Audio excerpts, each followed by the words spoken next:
কি দেশের বড় বড় বিদ্যাপীঠগুলিতেও যেখানে দেশের সর্বোচ্চ শিক্ষার সার্টিফিকেট দেওয়া হয়, যাকে দেশের প্রথম শ্রেণীর নাগরিক বলে দাবি করা হয়, সেখানেও আজ নারীদের মান সম্মান লুণ্ঠিত হচ্ছে।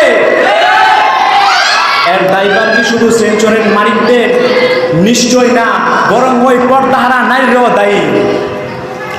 কিন্তু দুঃখজনক হলেও সত্যাগত হলো এই যে আজকে আমাদের দেশের বহু মুসলমান শুধু পর্দান বিধানকে অমান্য করে নাই, বরং তারা পর্দান বিধানের ওপর অস্বীকার করে বসেছে।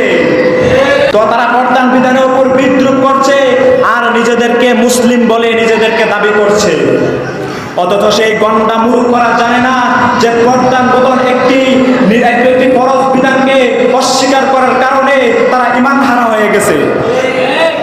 প্রিয় উপস্থিতি, আজ আমরা বলতে চাই ইসলাম নারীদেরকে তাদের পরিপূর্ণ